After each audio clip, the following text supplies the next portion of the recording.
Bueno, muy bien. Entonces vamos a continuar con el segundo panel proyectado para esta tarde de UNCITRAL Day en la Universidad Austral. Y le voy a dar pie entonces a nuestra moderadora para que pueda ya presentar el panel y a nuestros expositores. Muchas gracias. Muchas gracias. Buenas tardes a todos que nos acompañan presencialmente y a quienes están por el streaming. En este nuevo panel se va a abordar el arbitraje empresarial. El orden en que se va a exponer es primero la doctora Lorena Schneider, que ahora la voy a presentar, luego el doctor Javier Lorente y luego la doctora Ana Campuzano. Cuando toque cada uno voy a decir de qué trata cada uno. La doctora Lorena Schneider es presidente de la Comisión de Arbitraje Societario de la Cámara de Comercio Argentina, es doctora en Derecho por la UBA, máster en Derecho Comercial y de los Negocios también por la UBA, miembro del Instituto de Derecho Empresario de la Academia Nacional de Derecho y Ciencias Sociales de Buenos Aires, miembro del Comité de Expertos en Derecho Societario del Instituto Iberoamericano de Derecho y Finanzas de Madrid, miembro de la Asociación Argentina de Derecho Comparado, árbitro permanente de diversas instituciones, autora de libros y obras colectivas y miembro del Instituto Argentino de Derecho Comercial. La doctora Lorena Schneider se va a referir al arbitraje societario. Bueno, muy buenas tardes a todos. Muchísimas gracias a UNCITRAL, al doctor Barreiro, que ha tenido la amabilidad de invitarme aquí, y a la Universidad Austral. Bien, el tema que me convoca a mí es traer aquí un poquito del arbitraje societario. El arbitraje societario tiene particularidades y es desde ya, bueno, por supuesto, de una cantidad de complejidades que ahora vamos a ver. Lo principal que tenemos que decir cuando hablamos del arbitraje societario es cuáles son los factores que incluyen para que estemos aquí hoy hablando de arbitraje societario. Los factores que incluye son básicamente dos. En primer lugar, la falta de adecuada justicia, digamos, o la falta de respuesta oportuna y adecuada por parte del órgano jurisdiccional, de la justicia estatal, que no encuentra una adecuada respuesta para el conflicto de socios. Ya vamos a ver por qué. Y desde el otro lugar, el otro de los factores es la particular disposición de las causas societarias. El conflicto societario, cuando se suscita, genera causas que se van acumulando o entrelazando entre sí. Los que vemos el conflicto societario diario, lo que vemos es acciones de responsabilidad en contra de los directores, acciones de remoción, impugnación de decisiones de la asamblea, suspensión preventiva de lo decidido en una asamblea, etcétera, etcétera. Todas estas cuestiones se van entrelazando entre sí y lo que genera es cantidades de juzgados, eventualmente, que pueden actuar sobre una misma cuestión, generar pedidos de acumulación, etcétera, etcétera. Todo esto lleva, por supuesto, cantidades de años en el tiempo para resolver una disputa de este carácter o de esta naturaleza. Hace poquito tuve el gusto de conocer a la vicechancellor de Delaware y ellos resuelven el conflicto de socios en 7 días. Lo vi hace poquito en Santo Domingo esto, nos quedamos todos con los ojos abiertos. No podíamos creer, esto es corte judicial, por supuesto, pero ellos tienen cortes especializadas en derecho societario, nosotros no tenemos esto, y alguna de las cuestiones, una de las principales cuestiones que nos lleva a la necesidad de hablar del arbitraje societario es justamente esto. Si tuviéramos que establecer un promedio para la resolución de disputas de índole societaria, tendríamos entre unos 7 y 10 años aquí en Argentina. Brasil tiene un promedio de 20 años para resolver en el órgano estatal, justicia estatal, resolver conflictos societarios. Bueno, fíjense de lo que estamos hablando. Y los países de la región no están tan lejos de lo que nosotros estamos hablando. ¿Bien? Bien, esto es básicamente lo que trae la necesidad, por supuesto, de hablar hoy del conflicto societario. ¿Por qué hablamos también de conflicto societario? ¿Cuáles son las cuestiones que nos llevan a hablar de esto? Conflictos de diferente naturaleza. La mayoría societaria, el abuso de la mayoría, el abuso de la minoría, las sociedades empatadas o en grado de equivalencia, los socios 50 y 50 que no encuentran respuesta. Uno dice sí, otro dice no, se terminó, la sociedad está paralizada y no puede tomar ningún tipo de determinación, no puede aprobar sus estados contables, no puede tomar no puede designar sus autoridades, etcétera, etcétera. Por el otro lado, lo que tenemos es, no tenemos una verdadera teoría del conflicto en nuestro derecho, y esto también es un problema. Alguna nota nueva en el Código Civil y Comercial, el artículo 159, inciso B, 161, dan algunas notas de qué tiene que hacer una sociedad cuando está frente a o las cuestiones de necesidad de urgencia que puede eventualmente tomar la Asamblea o el órgano directorial. Pero no mucho más. La Ley General de Sociedades no termina tampoco de encontrar, ahora hay una ilustre comisión que está actuando al respecto, pero no tenemos herramientas que vayan a dar respuesta al conflicto de socios. Esto es básicamente lo que da la necesidad de hablar del arbitraje societario. ¿Cuáles son las cuestiones que presenta el arbitraje societario? Primero, ya sabemos que la cláusula arbitral es un contrato dentro de otro contrato, que es el estatuto o demás, o cualquier otro contrato, pero que tenemos un principio de separabilidad y que lo que tenemos aquí en materia societaria es una complejidad. Si nace la sociedad con esta cláusula estatutaria, compromisoria o arbitral, que en la práctica es exactamente lo mismo, nace con un contrato en el momento de que se constituye la sociedad, bueno, no tenemos ningún inconveniente porque los socios habrán suscrito, todos sus miembros constituyentes de la sociedad habrán constituido la sociedad y no tendremos mayor situación. Sí, la situación es cuando tengo que modificar un estatuto. Dos situaciones se pueden presentar acá. Si modificamos un estatuto, y entonces, ¿cómo hacemos? ¿A través de qué régimen de mayorías modificamos un estatuto de una sociedad que no tiene pactada cláusula estatutaria, pero que hoy decide sí tenerla porque ve la conveniencia de saltear este sistema de justicia estatal que no termina de dar solución al conflicto de socios? Y es entonces a través de qué régimen de mayorías vamos a modificar el estatuto. Bueno, cantidades de situaciones se presentan acá. Brasil lo ha resuelto después de mucha ida y vuelta, reformando su ley de 1996, y dice, bueno, con más del 50% del capital social, puedo reformar un estatuto e incluir cláusula arbitral. España, con 2/3 partes. Ecuador, unanimidad. No en muchas jurisdicciones tenemos arbitraje societario.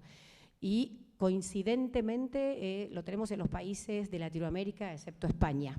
El resto de los países no tenemos. Y es justamente por esto del funcionamiento de la justicia estatal en nuestra zona. Pero como quiera que sea, desde nuestro punto de vista, para reformar un estatuto de una sociedad que no ha pactado arbitraje y que decidimos reformarla para que ahora sí lo pueda tener, desde nuestro punto de vista basta y sobra con el régimen societario que establece que esto es competencia de la Asamblea General Extraordinaria con su régimen de quórum para primera y segunda convocatoria y mayorías, por supuesto, o sea que eso resuelve absolutamente el tema desde nuestro punto de vista. La otra situación que no puede perderse de vista aquí y que se va a presentar son los pactos por separado. Acá tenemos, en materia societaria, tenemos pactos extrasocietarios, pactos parasociales, pactos de sindicación de acciones, protocolos de familias, todos con con caracteres diferentes, aunque en la práctica los podamos mencionar como sinónimos. No son sinónimos, tienen particularidades completamente, notas diferentes, y lo que se suscita aquí es si firmamos un protocolo separado, este pacto separado no lo inscribimos en el registro público. Si no lo inscribo, salgo del régimen societario, salgo de la ley societaria. Y entonces, ¿a quién le cabe? ¿Entre quiénes va a ser oponible este pacto? Por supuesto que antes quiero decir que si reformo un estatuto siguiendo las normas de la Ley General de Sociedades, tengo que inscribirlo en el registro público, por supuesto. Estos pactos por separado no tienen inscripción registral, son pactos que se firman todos los días entre las partes y que, por supuesto, lo que tengo es que va a ser oponible únicamente entre las partes que lo suscriban. Si lo suscribieron 2 socios, de 10 socios, será oponible entre esos 10 socios. Y con relación a ellos, la sociedad es un tercero. Es decir, que aunque lo hayan firmado todos los socios y estemos hablando de un pacto omnilateral, para que sea oponible a la sociedad tendrán que haber notificado a la sociedad. ¿Por qué? Porque estamos en el ámbito contractual, la cláusula arbitral es un contrato en sí mismo, y por supuesto que lo que tengo acá es relatividad contractual y inopolibilidad de los actos jurídicos, con lo cual todas estas notas impactan acá, muchos más en la materia societaria, donde puedo tener pluralidad de partes, seguramente las tenga. Bueno, estas son las cuestiones que van a ser, por supuesto, traídas aquí y que van a generar, por supuesto, muchísima casuística. En principio, estas son las notas generales, pero van a darse cantidades de situaciones. En cuanto a la arbitrabilidad, ¿alguna mención con la arbitrabilidad? Bueno, mucho se ha discutido, muchas de las regiones que tienen o las jurisdicciones que tienen el arbitraje societario establecido no son más de 7, es Brasil, Ecuador, Colombia. Colombia no lo tiene regulado, lo tiene en su superintendencia de seguros, de sociedades, que funcionó perfectamente bien durante 20 años, pero que el año pasado, a raíz de la sentencia 318 de la Corte, se puso en tela de juicio la la arbitrabilidad o el alcance de las materias que pudieron allí ser llevadas a arbitraje societario, y hoy ya no está funcionando como estaba antes, o sea que ellos están haciendo todo un planteo muy grande. Pero lo cierto es que en nuestro derecho, cuando hablamos de arbitrabilidad, lo que hablamos es de principio de libre disposición. Todas las materias que pueden ser, de las cuales podemos tener libre disposición, y hay libre disposición en materia societaria porque es el ámbito privado.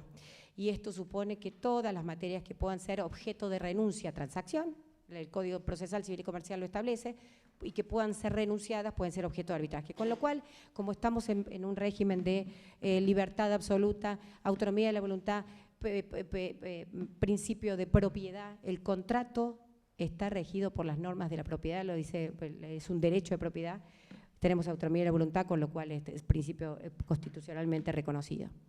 ¿Cuáles son las dificultades que plantea el conflicto societario? No quiero abrumarlos mucho. Bueno, por supuesto, aquí se habló de transparencia, se habló de confidencialidad. Una pequeña nota quiero comentarles. Nosotros en la Comisión de Arbitraje Societario hemos dispuesto la no confidencialidad, y ustedes se les van a abrir así los ojos, como se nos abrieron a nosotros en el momento de discutirlo.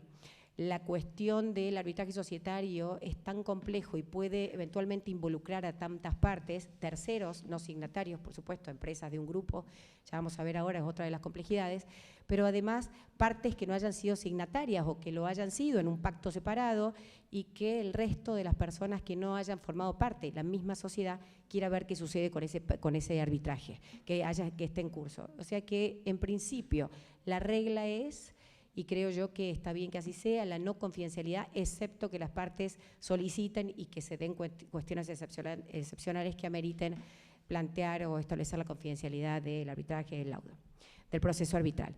La acumulación de las acciones es otra de las cuestiones complejas que plantea el arbitraje societario, justamente por esto de la particular disposición de las causas que se van entremezclando, y que lo que vemos es que impugno por nulidad uno de esos ejercicios contables y seguramente vayamos teniendo la misma situación, ejercicio económico tras ejercicio, y a la par de eso se suman las acciones de responsabilidad, remoción, etcétera, etcétera. Bien, intervenciones judicial, medidas muchas veces desmedidos, pedidos desmedidos de medidas cautelares, etcétera, etcétera. Todo esto se va entrelazando, y entonces se plantea la cuestión de la acumulación de las acciones ante el árbitro. ¿Ante qué árbitro? Bueno, otra de las cuestiones que nosotros hemos visto y hemos resuelto, creemos que del mejor modo, pero el primer árbitro, el que inicialmente, primero en el tiempo, haya comenzado a intervenir, va a ser el que tenga, luego de una espera de 3 meses al menos, además también para cumplir con la ley societaria en cuanto a plazos para la impugnación de las decisiones, al menos 3 meses pueda suspender el trámite para poder acumular el resto de las acciones, y entonces ser un mismo árbitro, el primero en el tiempo, reitero, el que pueda decidir o acumular todas las acciones. Esto me parece que también es sano para el arbitraje, y por supuesto hablábamos de transparencia. Bueno. Bien, las cuestiones también, otra de las complejidades es la posibilidad de extender los efectos de la cláusula arbitral a los terceros. Bueno, este es un tema complejísimo, les cuento y les anticipo que no voy a traerles ningún tipo de solución al respecto, pero sí existen muchos precedentes que permiten establecer o trazar al menos un camino por donde estamos hoy. Primero, ¿qué terceros? ¿Cuáles son los terceros? No cualquier tercero, dijimos anteriormente que estamos frente al gran principio de relatividad contractual. No puedo extenderle los efectos de una cláusula arbitral a quien no fue parte signataria, por supuesto que no, pero dentro del arbitraje lo que tenemos es terceros relativos, terceros absolutos. El tercero absoluto es quien nada tiene que ver y desde ningún punto de vista puedo intentar endilgarle algún efecto de la cláusula arbitral, ni de nada que tenga que ver con la sociedad, ni de lejos ni de cerca con la cláusula arbitral y con el contrato. Esto está absolutamente vedado. Pero sí existen los terceros relativos, que son aquellos que no son signatarios, pero que eventualmente pueden ser relacionados con el doctor Caber ha escrito, tenemos aquí personas que han escrito sobre la posibilidad de alcance a los terceros de la cláusula de los efectos de la cláusula arbitral, incluso del laudo. Lo cierto es que existen tantísima cantidad de terceros, grupos de empresas es uno, es el preocupante para el derecho societario, es si tengo un controlante dueño de los bienes o que tiene en su cabeza todos los bienes y debajo tienen sociedades controladas, vacías, sin nada, que entonces sí pactaron cláusula arbitral, pero entonces ¿cómo hago para extenderle la responsabilidad al controlante, para atraparlo y traer los bienes eventualmente? Bueno, estas son cuestiones que se suscitan, la teoría del Stoppel, actos propios, cesión, perdón, ya sé que este es un tema, ya mismo. Bien, ¿cómo lo ha resuelto? ¿Qué situación qué primer punta podemos encontrar aquí? Bueno, importante, tenemos un fallo que es del año 82, que tiene muchos años, que es Dow Chemical, pero que ha sido replicado por precedentes de ICC y por tantas otras situaciones en las cuales se ve que el tercero, en un grupo de empresas, el tercero controlante, que tiene o puede ser tenido como que ha prestado consentimiento implícito porque ha formado parte en alguna de las tratativas contractuales de interpretación o cualquiera de las situaciones del contrato y yo pueda tener su consentimiento implícito. Fíjense que las normas de UNCITRAL hablan de regla escrita, pero ya no firmado. Hay toda una suavización y matización, si se quiere, de todos estos principios y de las partes signatarias. Con lo cual esto es importante y sobre todo tener en cuenta, lo han dicho tantísimos fallos, después se los puedo acercar para quien tenga interés, en que cuando vea que realmente hay una misma realidad económica, puedo perfectamente extender, el árbitro va perfectamente extender. Por supuesto que esto no puede tomarse como una regla automática, no podemos tener reglas de ningún tipo de manera automática con esto porque tiene muchísimos riesgos y sobre todo porque tenemos todas estas vallas que hemos visto anteriormente. Los terceros financiadores, aquí es importante, UNCITRAL ha trabajado en esto, el grupo 3, hace poquito la Corte de Delaware que dictó, tiene días esto reciente, normas y directrices para terceros financiadores en los procesos arbitrales, en los procesos judiciales, enderezados a el deber de revelación, a que por supuesto se ha dicho acá, se diga perfectamente quién es la parte financiadora, que esa parte financiadora no dirija en ningún momento el actuar de un abogado, no prediga o haga ningún tipo de predicción sobre el fallo. Lo mismo ha hecho ahora el Tribunal o el Instituto Iberoamericano de la Unión Europea, es decir, que la gran preocupación por las partes financiadoras o las terceras financiadoras de los arbitrajes. Yo creo que aquí también va a tener su parte importante en el arbitraje societario. Una última cuestión, la figura del Dispute Board, que es que por supuesto los paneles de expertos dirigidos al arbitraje de construcción, pero que nosotros lo hemos traído aquí y lo hemos plantado porque en el arbitraje societario se presenta imprescindible la necesidad de tener expertos en derecho tributario, arquitectos, ingenieros, como en ninguna otra rama. Es decir, que la posibilidad de destrabar algún conflicto de manera temprana a través de algún panel de expertos dentro de un arbitraje societario para poder, contadores, lo vemos a diario, para poder destrabar este tipo de conflictos y poder seguir con el arbitraje hacia adelante. Bueno, quedo pendiente de cualquier duda o consulta que quieran realizar. Me ha sido un placer.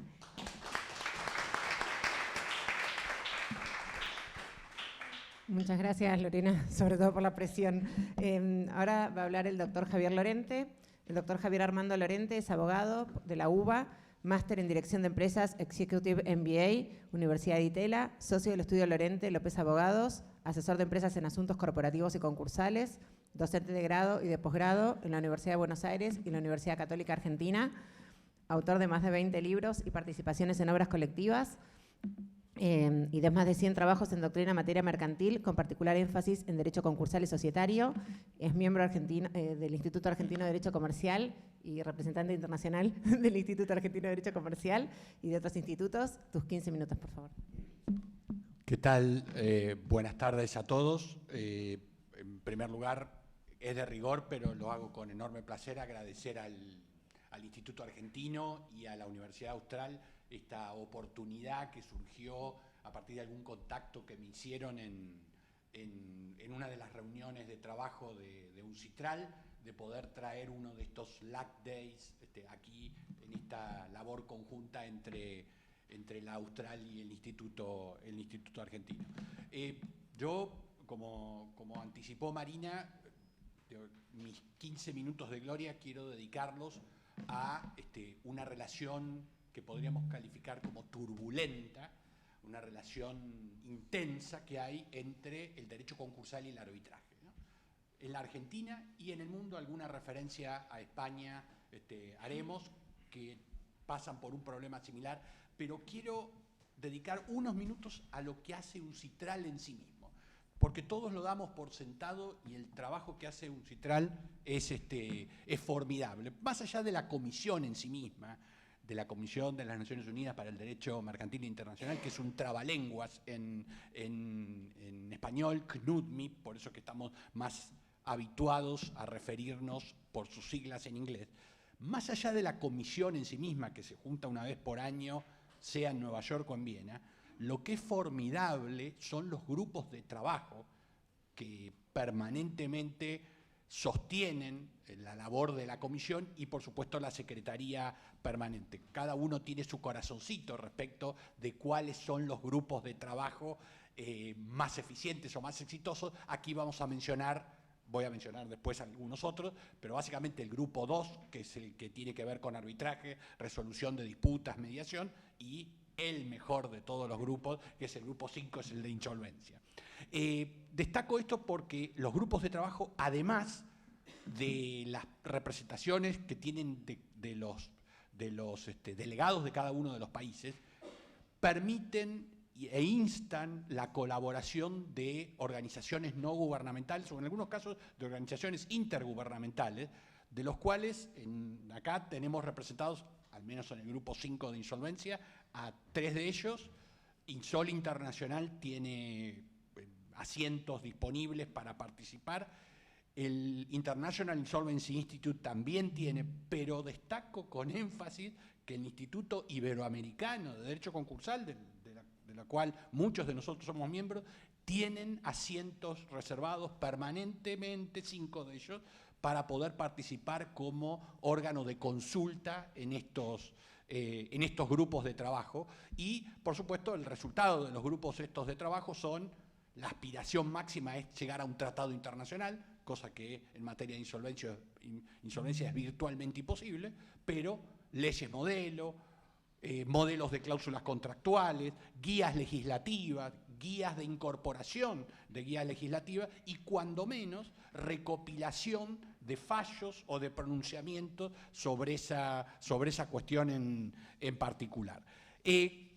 ¿Cuáles son actualmente los grupos de trabajo? Bueno, el grupo 1 es de micro, pequeñas y medianas empresas. El grupo 2, como dije, es el de arbitraje, conciliación y resolución de disputas. El grupo 3, que acaba de mencionar Lorena, es una variante de resolución de disputas vinculada con la relación inversor-Estado.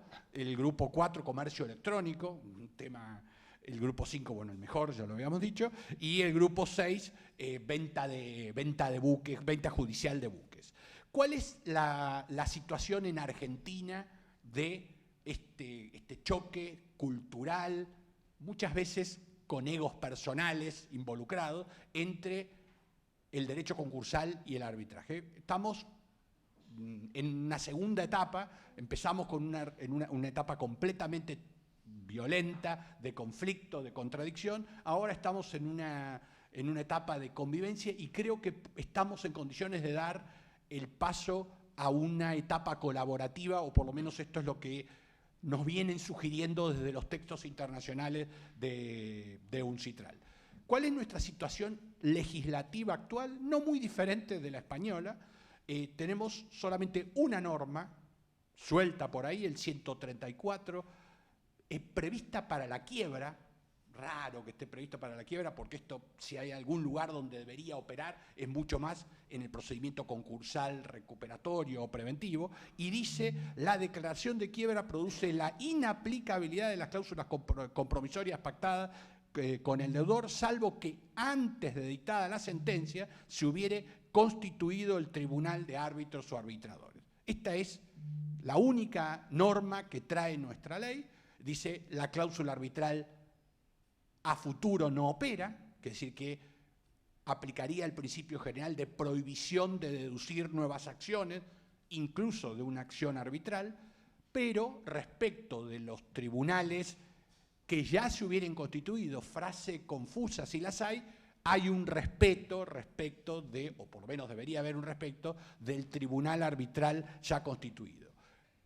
¿Cuál fue la primera etapa? Bueno, la primera etapa, el fallo, sí lo quiero mencionar, es muy, no lo que dice el fallo, pero el nombre del fallo es de 1978, Minieri contra The River Plate Company. Me encanta el nombre del fallo. sentó una posición completamente adversa al arbitraje, casi sin una verdadera elaboración de la doctrina judicial. Dijo que los arbitrajes, frente a la hipótesis de concurso, no podían continuar los arbitrajes y se producía la suspensión y atracción del proceso arbitral en beneficio del proceso concursal. 10 años después, ya en un sentido bastante más razonable, y ahora sí, citando el actual artículo 21, el entonces artículo 22 de la ley de concursos, que era el fuero de la suspensión y la atracción concursal, pero también el precedente del actual 134, en el súper conocido caso La Nación contra la Razón, era un caso arbitral en trámite ante un tribunal arbitral ad hoc súper prestigioso por aquel entonces de la Argentina, que es el Tribunal Arbitral de la Bolsa de Comercio. Hubo un conflicto negativo de competencia, tanto el juez de concurso quería hacerse cargo de la cuestión como el tribunal arbitral quería hacerse cargo de la cuestión. Insisto, era un tribunal arbitral donde el peso del voto de esos árbitros era significativo. Por una cuestión de tribunal de competencia común, inmediatamente fue a la Corte y la Corte falló en el sentido correcto, en el caso en lo que yo considero el sentido correcto, que es le dio prevalencia al fuero arbitral para resolver lo que era un conflicto societario en el marco de un pacto de sindicación de acciones. 10 años después, en el caso, casi ya en 1996, Energomagesport contra Establecimientos Mirón, publicado, comentado por alguien que nunca lo había escuchado nombrar, Caivano Roque, digamos, comentado por un tal Caivano Roque, en el sentido un nuevo respaldo de la Corte al arbitraje, mantuvo el criterio de la Nación, de la Razón, en el sentido de que frente a la existencia de un tribunal arbitral ya constituido, no se producía la suspensión de ese proceso, sino que se seguía hasta la obtención del laudo, y con la obtención del laudo, por supuesto, el acreedor beneficiario del proceso arbitral debería someterse a la concursalidad. Este fallo de Energomagesport fue ratificado ya con la vigencia del actual 24522 en el año 2005, es decir, casi 10 años. Hay una especie de que casi 10 años, cada 10 años la Corte trata alguna cuestión, en el caso Bear Service, donde confirmó también este mismo criterio. Sin embargo, por algo completamente ajeno al conflicto entre el derecho concursal y el derecho del arbitraje, la cuestión, más allá de que está bien resuelta por la Corte, a mi entender, una vez constituido el tribunal arbitral, debe pronunciarse porque es el resultado de la autonomía de la voluntad de quienes decidieron ir a tramitar ese tema ante una justicia convencional. La reforma, una de las reformas concursales que se produjeron, la del año 2006, la 26086, quizás en lo más no es una reforma de la cual yo esté muy orgulloso, muy satisfecho, pero por lejos lo peor que introdujo esa reforma fue una excepción descomunal al fuero de atracción. El verdadero Ariel Dazo, ¿no? El Ariel Dazo trucho que tenemos acá, dijo por aquel entonces, comentando esta reforma, que era un fuero de atracción nada atractivo, es decir, una visa atractiva nada atractiva. Dice, como excepción en el artículo 21, que no se atraen los juicios de conocimiento. Notable disparate, pero este disparate llevado al ámbito de un laudo arbitral o de un conflicto arbitral, claramente un conflicto arbitral caería dentro del género de juicio de conocimiento. Por lo tanto, hoy, no producto de un juego armónico entre la situación arbitral y la concursal, sino desde la propia experiencia concursal, no habría ningún tipo de posibilidad de intentar suspender ni atraer un, entre comillas, juicio de conocimiento o un laudo arbitral ya constituido. Me parece que ser pendular en materia de afuero de atracción es un error. Querer atraer todo es un gran error, no atraer nada es un gran error. En ese sentido, si bien los españoles no están del todo contentos con su texto, y por supuesto Ana Belén podrá, de hecho me encantaría que nos ampliara sobre esto, lo cierto es que en el texto de su ley del siglo XXI no decía nada originariamente sobre arbitraje, una cosa sorprendente. El texto originario de la ley española ya del siglo XXI no decía nada sobre arbitraje. En una de las muchísimas reformas que fueron introduciendo, ya sí incorporaron una cuestión de relacionamiento entre arbitraje y proceso concursal, y llegamos hoy a lo que se denomina el texto refundido. A los españoles no les causa ninguna gracia, pero a los argentinos que la ley de concurso española se llame texto refundido es fantástico, es irónico.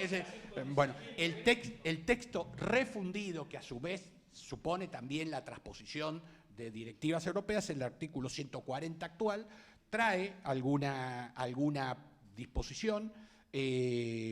Por supuesto, la regla general es la declaración de concurso por sí sola no afectará la vigencia de los pactos de mediación o de convenios concursales suscritos por el deudor.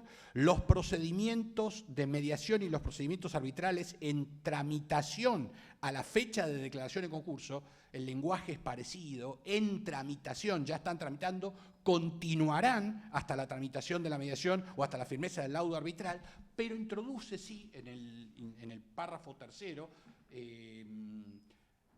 una respuesta que nosotros deberíamos tener, que es: el juez del concurso, de oficio o a pedido de la concursada o del administrador concursal, podría suspender el procedimiento arbitral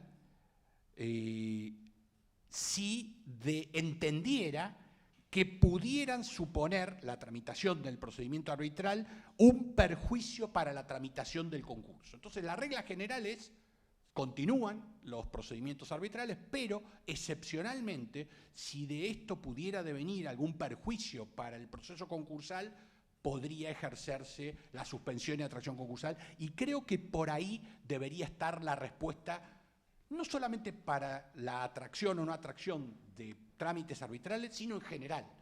Porque es cierto que la Cámara Nacional en lo Comercial se quejaba de que el texto originario, que hacía una atracción masiva de procesos concursales, cargaba a la justicia de la capital federal con juicios de daños y perjuicios de chapa y pintura, que no movían el amperímetro respecto de un proceso concursal, pero se fueron al otro extremo de decir: no se atrae nada.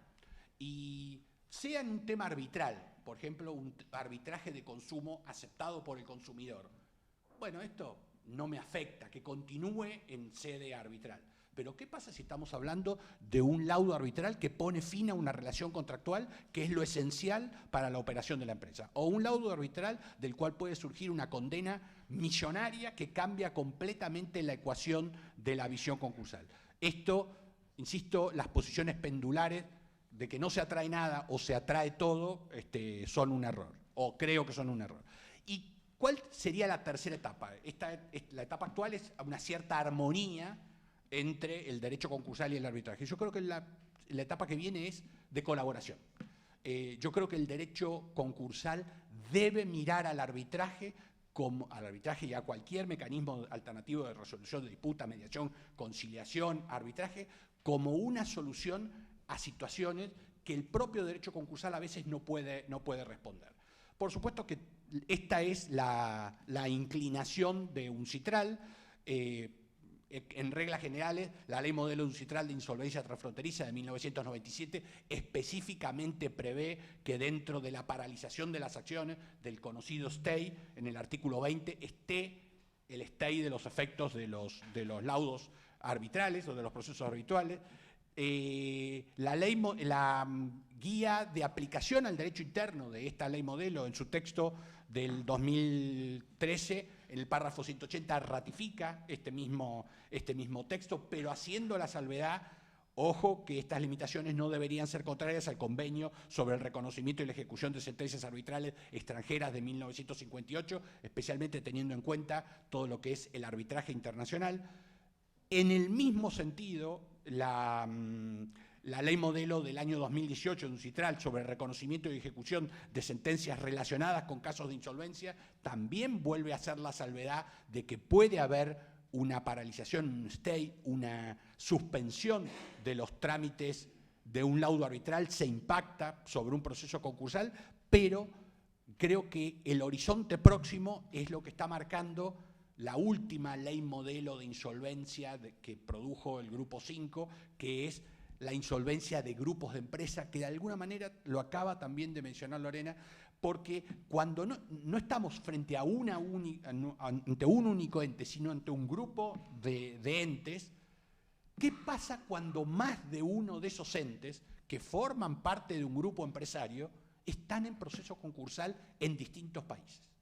Y esta ley modelo de UNCITRAL de 2019 sobre insolvencia de grupos de empresas aborda el problema de cada juez concursal de cada entidad va a decir, esto es un tema mío, lo quiero resolver yo.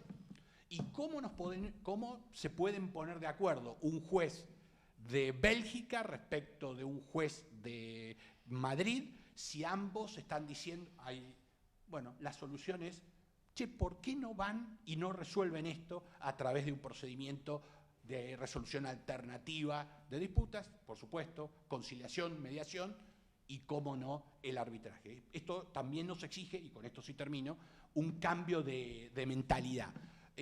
Nosotros tenemos muy acendrado el concepto de orden público concursal como si fuera una palabra mágica que nos debería dar miedo. Orden público concursal. En realidad son cuestiones patrimoniales y que, por supuesto, que con validación judicial se pueden y son herramientas utilísimas el que los propios jueces de concurso permitan que cuestiones que podrían ser sujetas a la jurisdicción de ese juez sean delegadas en mecanismos alternativos de resolución de disputas, entre ellos el arbitraje. Muchas gracias.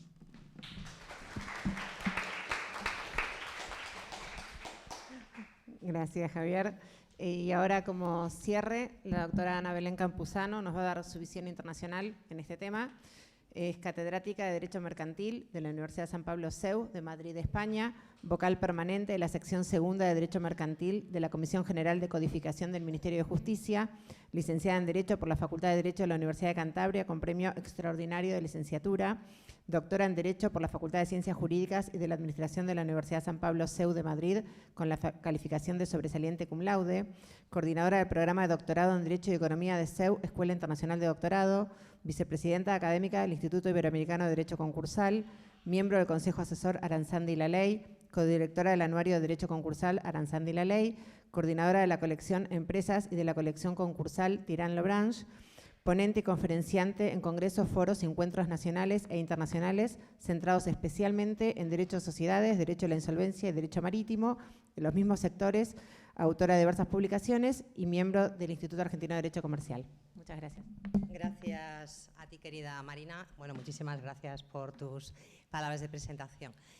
Buenas tardes. Yo quiero extender ese agradecimiento a los organizadores de esta jornada que me hayan invitado a participar, al Instituto Argentino de Derecho Comercial, a la Universidad Austral y sobre todo a mi buen amigo Marcelo Barreiro, que cada cierto tiempo consigue siempre ponerme algo que me interesa mucho, soy fácil de convencer y vuelvo con mucha...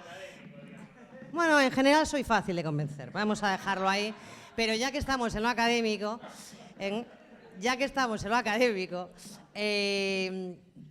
iba a decir que soy fácil de convencer para venir a esta tierra que me gusta tanto y realmente había estado hace 15 días y aquí estoy de nuevo compartiendo con todos vosotros algunas cuestiones en materia de arbitraje empresarial en la legislación española.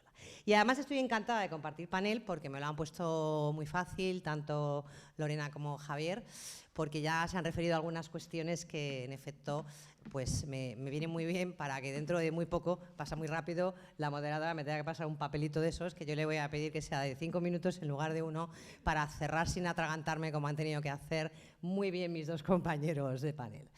Bueno, dicho eso, yo no voy a entrar en el tema concursal más que por referencias, porque Javier es así y me lo ha trasladado, pero no tenía idea de entrar en el tema concursal porque se escapa, en efecto, en cuestión de tiempos, etcétera, pero sí que es verdad que la incorporación de esa norma que no existía inicialmente, pero que luego pasó, aunque tuvimos tantísimas reformas posteriores, luego ha sido bastante pacífica. Ha sido bastante pacífica y así como hemos tenido que modificar muchas otras cosas y por eso fundimos y refundimos, porque tenemos que ordenar lo que primero desordenamos varias veces, pues a partir de ese momento hemos entendido que hay toda una serie de previsiones que hay que respetar y que el concurso no debe de alterar, de ahí las primeras reglas, pero si añadimos esa última, que no nos ha dado malos resultados del todo en otros ámbitos, que significa que, bueno, pues en algún caso o bien atraemos, nosotros sí mantenemos visa atractiva al juez del concurso, o bien de alguna forma intentamos paralizar porque pueda tener efectos en el concurso y afectarnos desde la masa a los propios sujetos, etcétera. Y por lo tanto, parece que es una norma que ahora mismo no nos funciona mal. Abandono el ámbito concursal y me voy al que quería compartir en estos minutos con todos ustedes, con todos vosotros, que tiene que ver con el ámbito específicamente del arbitraje, aunque también haré alguna referencia a la cuestión societaria, porque nosotros también hemos tenido bastantes dificultades con los arbitrajes estatutarios, algunos los hemos resuelto, pero es tan conflictivo, como bien decía Lorena, que hemos resuelto algunos y hemos creado otros nuevos, pero esto es la discusión en sí misma, ¿no? Pero alguna referencia sí que haré, pero partiendo exclusivamente de la ley que nosotros tenemos desde el año 2003, de arbitraje, de 23 de diciembre de 2003, que es una norma que mantenemos, aunque es cierto que hemos hecho algunas reformas posteriores, con independencia de que la última reforma sea de 2015, sobre todo hicimos una en el año 2011 que nos ayudó en algunas cuestiones, como digo, de esos arbitrajes societarios o estatutarios. Y también teniendo en cuenta que esta ley del año 2003 lo dice específicamente, se inspira en la ley modelo de UNCITRAL, por lo tanto tenía claro que ese era el modelo que se iría a seguir, no es una transcripción literal, pero sí tiene una inspiración poderosa en esa ley modelo, porque, y no voy lógicamente a detenerme en ello por falta de tiempo, porque si nosotros hiciéramos un recorrido más o menos histórico de lo que ha sido el arbitraje en la legislación española, curiosamente fue una legislación que desde muy temprano apostó por el arbitraje, incluso en el ámbito comercial, en algunos ámbitos obligatorio, y luego fue progresivamente perdiendo fuelle, pasamos un determinado periodo incluso con algunos detractores de este modo de resolución de conflictos, del arbitraje, y últimamente parece que ya hemos vuelto a convencernos de que debe, en efecto, de dársele el mayor empuje o al menos la mayor efectividad posible. Teniendo en cuenta, eso sí, que pues yo creo que como todas las legislaciones, cada una tenemos nuestras singularidades y nuestras características, nosotros tenemos bastante judicializadas las controversias y, por lo tanto, en general, los sujetos que podrían optar a este ámbito del arbitraje en muchas ocasiones siguen prefiriendo ir a los tribunales, por la razón que sea. Desde luego no, y he quedado pasmada cuando he ido el tiempo de resolución en otros sitios porque seamos rápidos, porque rápidos no somos, pero sí que parece que tienen confianza en los tribunales, pero a pesar de tenerlo bastante judicializado, es muy común que tengamos cláusulas de arbitraje, pero es muy común que tengamos cláusulas de arbitraje en un modelo que todavía es más singular. Tenemos cláusulas de arbitraje para impugnarlas muchísimo. Es algo que realmente sorprende bastante, y si hiciéramos un recorrido, que es en lo que yo me voy ahora mismo a detener, veremos que tenemos cláusulas no solamente estatutarias, que de esas tenemos menos por la forma de inserción a la que también se ha referido Lorena, sino sobre todo a las extraestatutarias, que tenemos un montón de ellas, pero luego en los puntos principales que yo he destacado en mi intervención, no perdemos momento para, de alguna forma, intentar desvirtuarla, o bien con la inserción de la propia cláusula de sumisión en el convenio, o bien luego por orden público, o bien luego con el laudo. Por lo tanto, mantenemos una relación de amor-odio bastante profunda con el ámbito del arbitraje. Pero la única ventaja que tiene esa relación de amor-odio es que tenemos muchas resoluciones judiciales que hablan del arbitraje, y entre ellas tenemos varias a nivel constitucional, porque siempre que queremos pues darle todavía mayor empaque a algo en lo que tenemos pues mucho interés, pero tenemos nuestras reticencias, nos lo llevamos al sacrosanto, y lo digo con cierta ironía, aunque no voy a profundizar, tutela judicial efectiva. Y por lo tanto hemos en varias ocasiones planteado en qué medida un arbitraje que quizá no estuviera configurado de la mejor forma posible puede suponer una afectación a la tutela judicial efectiva.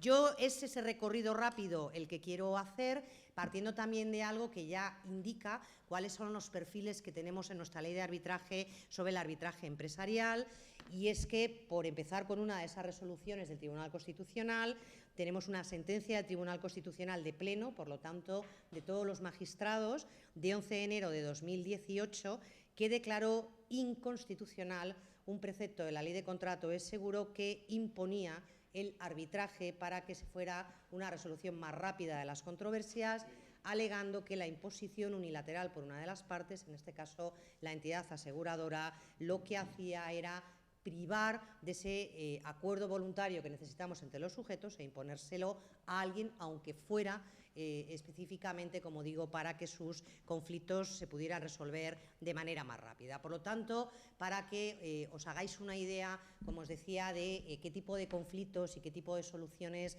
podemos esperar en esta materia.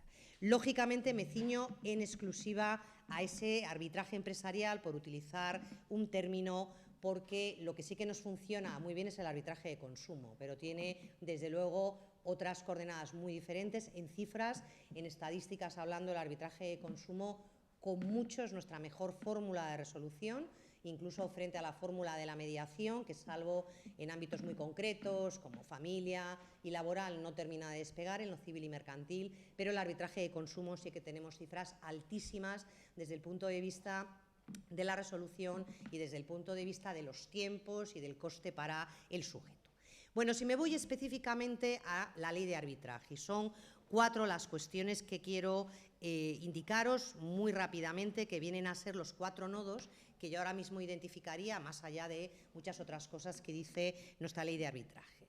La primera de las cuestiones tiene que ver exactamente con una serie de declaraciones que hace la ley en diferentes preceptos, que tienen que ver con el punto de arranque de que haya una intervención judicial mínima e indispensable para la efectividad del arbitraje, pero luego va, evidentemente, en diferentes momentos procedimentales en los que no puedo detenerme, va indicando cuándo puede haber esa intervención judicial, desde la misma fuerza vinculante, las intervenciones en nombramientos o remoción de árbitros, cautelares, en fin, como digo, toda una serie de cuestiones que solamente he querido citar. Esta es, por así decirlo, la que da el marco en el que nos movemos entre intentar equilibrar estas cuestiones de arbitraje vinculadas a voluntad de las partes con las intervenciones judiciales que tenemos previstas, porque tenemos también una sentencia del Tribunal Constitucional que, de una forma bastante gráfica, intentó equilibrar de manera... Uy, fue la primera. Bueno, 6 minutos, ¿vale? Pactamos, no es arbitraje, pero es pacto, voluntad de las partes, 6. Ahora voy a toda piña ya.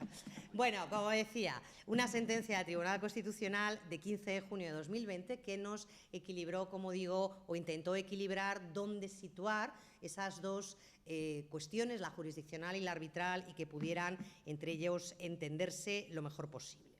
Segundo punto, que sería sin lugar a dudas el más extenso y que voy telegráficamente. Tiene que ver con la sumisión a arbitraje, con la propia construcción de la sumisión o del convenio arbitral, en el cual sí que tenemos esa voluntad de las partes y que, lógicamente, como decía y ya se ha anticipado, nuestro mayor punto siempre de conflicto ha sido la inclusión societaria. Y, de hecho, nos encontramos en una situación, con lo que he oído previamente a Lorena, quizá un poco mejor, pero poco distinto. ¿Por qué? Porque nosotros sí que tenemos ya desde el 2011, en 2011 se reforma la ley nuestra de arbitraje para hacer posibles algunas cosas que antes eran muy discutidas en ámbito de esa inclusión de la cláusula arbitral, pero seguimos teniendo muchísimas en pactos parasociales. ¿Dónde estamos mejor? En que a todo lo llamamos ya pactos parasociales. Los protocolos también.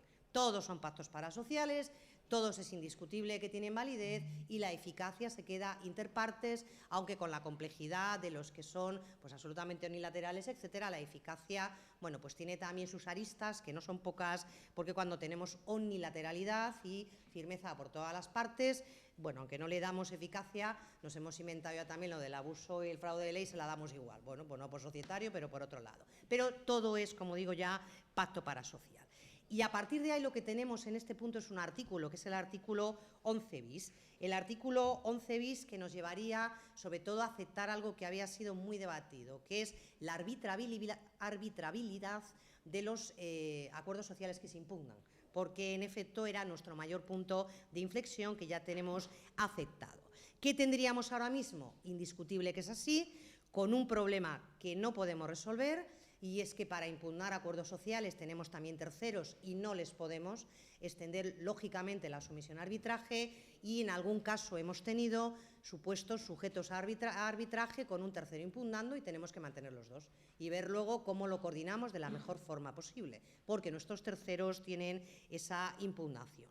Y luego con un arbitraje que siempre es administrado, siempre es institucional, porque se ha decidido que en el mundo societario debe de ser así, y a partir de esa cuestión, bueno, pues con toda ahora serie de cuestiones en cuanto a designaciones, con esa inclusión no por consentimiento, la tuvimos en el anteproyecto, por unanimidad salió a voto reforzado, pero con un cómputo de capital social, no de presentes, y por lo tanto el cómputo de capital social realistamente nos hace difícil incluir cláusulas porque no van tantos a las juntas. Pero en todo caso sí tenemos 2/3. Tercera cuestión, muy rápidamente, sería el desarrollo del procedimiento arbitral. En el desarrollo del procedimiento arbitral, ¿por qué? Porque tenemos en algunas situaciones tenemos problemas, y aquí enlazaríamos con el tema también del orden público, de si cuando directamente se inicia el procedimiento se puede llegar a cuestionar por el juez la correcta inserción de la cláusula de sometimiento a arbitraje. Y aquí tenemos un debate no resuelto sobre si el juez tiene mucho o poco alcance para determinar si se ha incluido bien, si se ha incluido como debía, y si en todo caso puede controlar su contenido. Ahora mismo, después de una sentencia del Tribunal Supremo de 27 de junio de 2017, estamos en una tesis intermedia, que el juez controle, pero no mucho. Bueno, hay que llevarla un poco donde podemos. Y el último gran punto que más problema nos da, un minuto, Marina, ahora sí que te lo prometo, es el que tiene que ver con la anulación del laudo.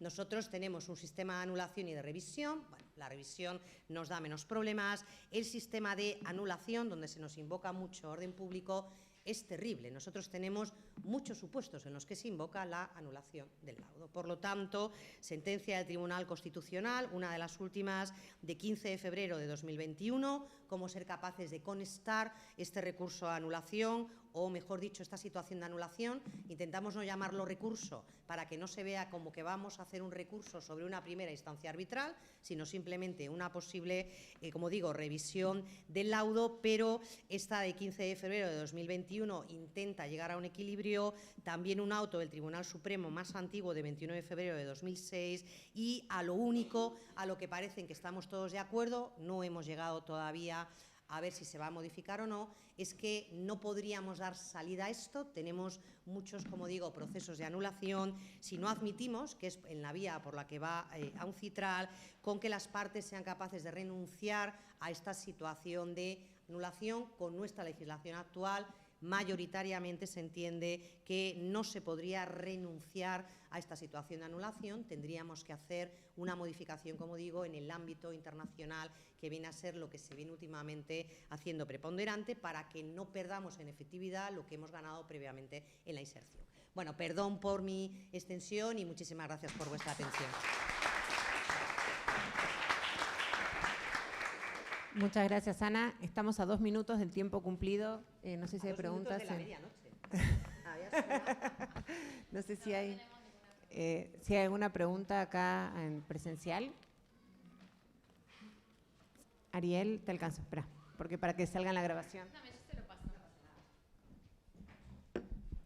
Gracias. Son dos cuestiones completamente diferentes, perspectivas distintas la que hay el arbitraje en las sociedades y en el concurso. En sociedades, la introducción para nosotros, para nuestro derecho, a mí me parece que es muy interesante cuando es estatutaria, porque de alguna manera también consulta el principio de agotar la vía interna societaria antes de llegar a la vía judicial. Las sociedades tienen todo un sistema orgánico que de por sí, de alguna manera, funciona para resolver conflictos, pero insertar alguna cláusula arbitral, sobre todo si es una cláusula desarrollada y tasada, consulta muchas veces la posibilidad de ir a una de las salidas societarias clásicas, que es la venta de la parte social de quien disiente, a través de un procedimiento de tasación, de evaluación de empresas, que puede estar en manos de un dispute board especializado. Con lo cual parece muy útil esa, pero esa es una perspectiva. La perspectiva concursal también tiene un doble análisis, y ahí va la pregunta. Una es la que adoptamos, que es cómo es la influencia respecto de lo que terminaría siendo la configuración del pasivo concursal. Y estamos totalmente de acuerdo con cómo funciona. Ahora, lo que estamos viendo en algunas propuestas de modificación es la participación del arbitraje en la solución concursal. Y esa no dijiste nada todavía. Bueno, si tenés un minuto. Sí, efectivamente, hacia donde está caminando ahora el mundo es a utilizar el arbitraje en el medio ambiente concursal para resolver problemas. Se vio en Lehman Brothers, se vio en Nortel Communications, y fundamentalmente se vio en el Crypto Winter del 2022. Como había un montón de empresas afectadas en cadena por la crisis de las criptomonedas de junio del 2022, y lo que vino después, bueno, esto es un tema que con Ari venimos siguiendo intensamente, fue una exitosísima herramienta, fundamentalmente para abaratar los costos. Los costos de los procesos concursales en el exterior son altísimos, y una de las formas de abaratarlos es recurrir a mecanismos alternativos de resolución de disputas, y los jueces son propensos a eso, porque dice, es mucho más barato y se ahorra la masa concursal sumas millonarias que si no se estarían gastando reduciendo el valor de recupero de los acreedores. Sí, es así. ¿Y vosotros creéis, os lo pregunto, que esa multiplicidad de partes responde a un arbitraje en el término clásico de un arbitraje en el concurso? Digamos, por lo general... Una de las dudas es, por eso utilizamos el término más amplio de mecanismo de resolución, porque esa multiplicidad de partes y todas las singularidades que tiene el concurso no le da del todo la conformación clásica del arbitraje en la ley moderna. Claro, digamos, ¿qué es lo que está sucediendo? Por supuesto que si se puede resolver de una forma menos violenta que con un arbitraje, estamos hablando de una conciliación o una mediación, los jueces propenden a eso, incluso designan, una cosa que se da muy rara en los Estados Unidos, los propios jueces, digamos, que están en funciones, pueden ser mediadores o componedores en otros casos. En el caso argentino está prohibido. Un juez sentado en su banca de juez no puede hacer sino ser juez. Pero se ha dado especialmente en estos últimos 2 años en materia de Crypto Winter, porque hay discusiones muy fuertes en torno a quiénes son los dueños de los activos, si es el depositante y es un depósito colectivo, si es un depósito irregular o no. Esto lo están resolviendo mediante arbitraje, porque no se ponen de acuerdo como para resolverlo simplemente mediante una conciliación o una mediación. Desde el punto de vista de la alcance de arbitraje, que sería un poco la idea. Segundito que le pasamos el micrófono, porque la gente que está conectada... Lo que hemos visto alguna vez, creo que lo tratamos en Uruguay, fue que si estás dentro del proceso, o sea, fuiste a verificar, aceptás todas las reglas. Y una de las reglas posibles, si estuviera en la ley, sería el arbitraje. Con lo cual, queda uno fuera, se te cae el proceso para todos. No, queda sujeto al arbitraje. No, si tú no vas, si no quieres ir, si te opones expresamente, porque la voluntad de las partes es la voluntad de las partes, que es uno de los... Bueno, pero por eso digo, la interpretación es que si entraste al concurso a verificar... Bueno, al concurso tienes que entrar, porque si no entras te y bueno, quedas fuera. vas a aceptar la regla que fija el juez para resolver. y te lleva a arbitraje. Lo que pasa que, si yo estoy de Y te acuerdo, lleva a arbitraje. pero en cierta manera altera, como ha habido que hacerlo y nos lo ha contado el arbitraje societario, no hemos entrado ninguno por unanimidad tampoco. Hemos entrado por 2/3 o por mayorías reforzadas. ¿Por qué? Porque si no, no llega ni de coña, perdona la expresión. Es imposible. Técnicamente hablando, Ginecológicamente técnicamente hablando, que hemos entendido todos. Si ya en el concurso, que los intereses están todavía mucho más contrapuestos, el arbitraje como se concibió de entrada por consentimiento y por voluntad de las partes no se produciría, en mi opinión, nunca. ¿Qué sucede? Que hay que partir de la idea que planteáis, a mi modo de ver, que es que hay que resolverla fuera del proceso judicializado, porque es mucho mejor, pero un arbitraje puro del que conocíamos, ni siquiera ninguno que hemos caminado lo hemos conseguido en el ámbito estatutario, porque no es posible, eso no existe, a mi modo de ver, es a lo que me quería referir. Estamos en un proceso creativo. Bueno, ahora sí, ya estamos en tiempo cumplido, tenemos que ir al break. Así que muchas gracias, Ana, muchas gracias, Lorena, muchas gracias, Javier, y los esperamos después del break. Los invitamos a pasar al último break que tenemos para ustedes preparado y con ganas para el último panel, que van a venir realmente juristas muy exitosos, conocidos, prestigiosos, que vamos a escuchar en el último panel. Muchas gracias.